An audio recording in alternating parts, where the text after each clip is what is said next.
நான் சாந்தி அம்மா பேசுகிறேன். இப்போ பாறை மீன் வாங்கி வச்சுருக்கேன், தேங்காய் பாறை. இப்போ குழம்பு வைக்கிறதுக்கு என்னென்ன தேவைன்னு சொல்லலாம்.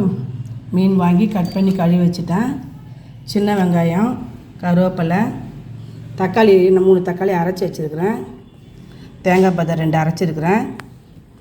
கொஞ்சம் இஞ்சி பூண்டு பேஸ்ட்டு, புளி கரைச்சி வச்சுருக்கேன் தேவையான அளவுக்கு. வாங்க குழம்பு எப்படி தாளிக்கிறதுன்னு சொல்லிட்டு பார்க்கலாம் வாங்க. கேஸ் பற்ற வச்சுட்டேன், குண்டா வச்சுட்டேன். மீன் குழம்பு வைக்கிறது குண்டான். சட்டி அப்புறம் சட்டியில் வைக்கல, குண்டாவில் தான் வைக்க போகிறேன். நம்ம தேவையான அளவுக்கு எண்ணெய் ஊற்றிக்கலாம். எண்ணெய் காயட்டும். எண்ணெய் காஞ்சிச்சு, கடுகு போட்டுக்கிறேன். இந்த கடுகு போட்டுக்கிறேன்.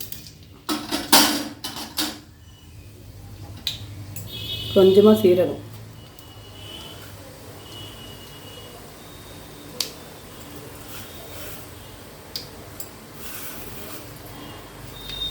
கொஞ்சம் வெந்தயம் போட்டுக்கலாம். மீன் குழம்பு வெந்தயம் போட்டால் தான் நல்லா வாசனையாக இருக்கும். வெந்தயம் போட்டு வேடுக்கு நல்லா பொரியட்டும்.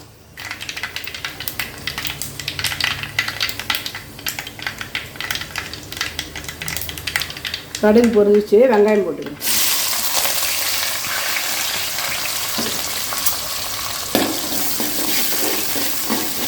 வெங்காயம் நல்லா செவுக்க வதங்கிட்டோம். இதுலேயே உப்பு கொஞ்சம் போட்டுருவோம்.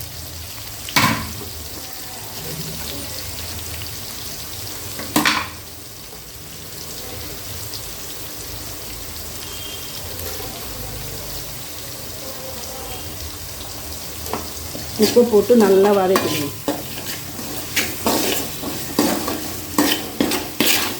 நம்ம நல்லா இன்றைக்கி ஹோட்டலில் வைக்கிற மாதிரி நான் வைக்க போகிறேன். இஞ்சி பூண்டு பேஸ்ட்லாம் போட்டு நல்லா வதக்கிட்டு ஹோட்டல் ஸ்டைலில் தான் நல்லா வைக்க போகிறேன் நான். நல்லா வெங்காயம் செவுக்க வதங்கணும். தக்காளி அரைச்சி வச்சுருக்கிறேன். இப்போ வர தக்காளி ரொம்ப கல் போல் இருக்குது கட்டி, அதெல்லாம் அரைச்சி போட்டுக்கலாம் தக்காளி மட்டும்.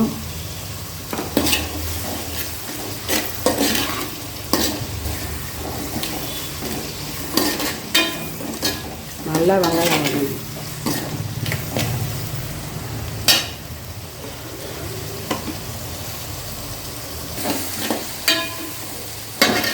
இஞ்சி பூண்டு பேஸ்ட் போட்டுக்கலாம்.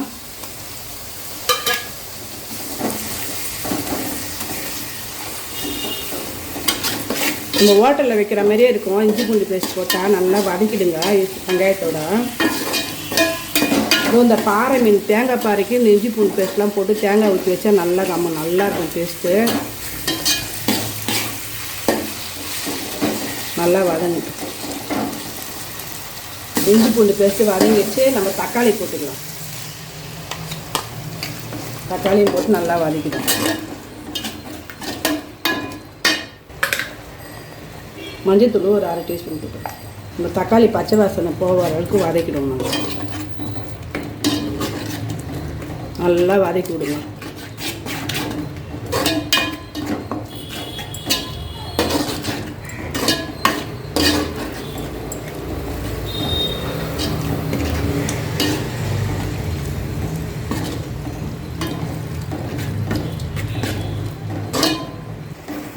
நல்லா இதேமாரி வதக்கி விட்டுடுறேன். நல்லா இன்னும் கொஞ்சம் வதங்கட்டும். இப்போ தனியாக எண்ணெய் நல்லா பிரிஞ்சு வரணும், அது வரைக்கும் வதக்கிடுவோம்.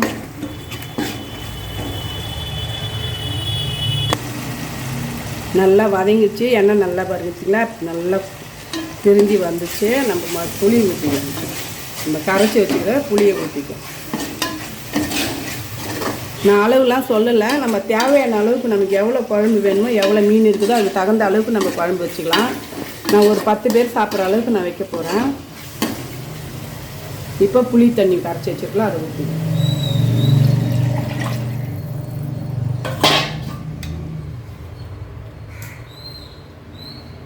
மிளகாத்தூள் போட்டு வீட்டில் அரைச்சி வச்சு தான் எல்லாம் மிக்ஸ் பண்ணி நம்ம தேவையான அளவுக்கு போட்டுக்குவோம். நான் 4 டீஸ்பூன் போடுறேன்.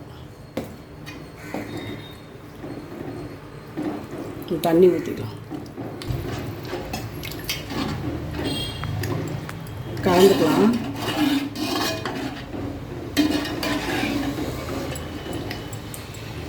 கொஞ்சமாக தண்ணி போட்டு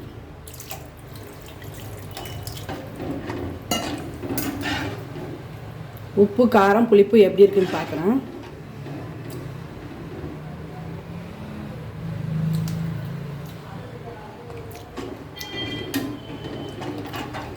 கரெக்டாக இருக்குது. எல்லாம் கொதிக்கிட்டோம். மூடி வச்சிடறேன்.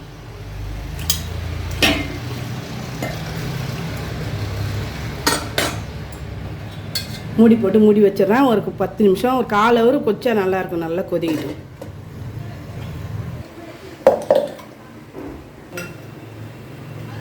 திறந்து பார்த்தலாம். குழம்பு நல்லா கொச்சி சுண்டிடுச்சு. நம்ம தேங்காய் அரைச்சி வச்சுக்கிறத ஊற்றிக்கலாம்.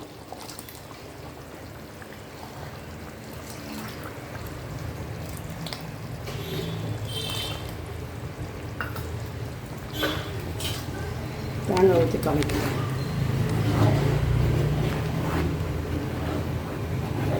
தேங்காய் வந்து ரொம்ப நேரம் கொதிக்க தேவையில்ல. மீன் போட்டால் இதுலேயே சரியாக இருக்கும்.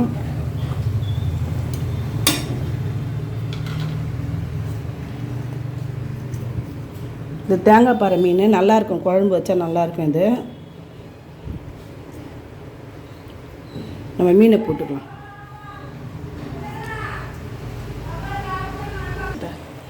மீன் போட்டுடலாம் குழம்புல.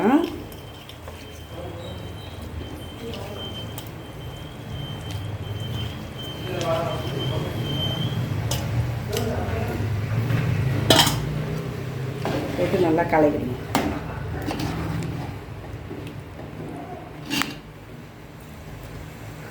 இது ஒரு 10 நிமிஷம் கொதிக்கிட்டோம். மீன் வேகிறதுக்கு மூடி வச்சிடறோம்.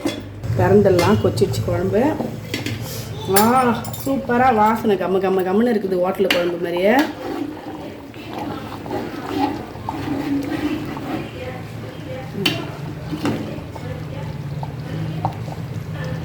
நல்லா இருக்குது வாசனை. நான் கேஸ் ஆஃப் பண்ணிடுறேன். ரொம்ப நேரம் கொச்சாலும் மீன் வந்து புண்டு போயிடும். நல்லா வெந்துருச்சு 10 நிமிஷத்தில். நீங்களும் இதே மாதிரி வச்சு அம்மா மாதிரியே செஞ்சு சாப்பிட்டு பாருங்கள். எப்படி இருக்குதுன்னு சொல்லுங்கள். லைக் பண்ணுங்கள், ஷேர் பண்ணுங்கள், மறக்காமல் சப்ஸ்கிரைப் பண்ணுங்கள்.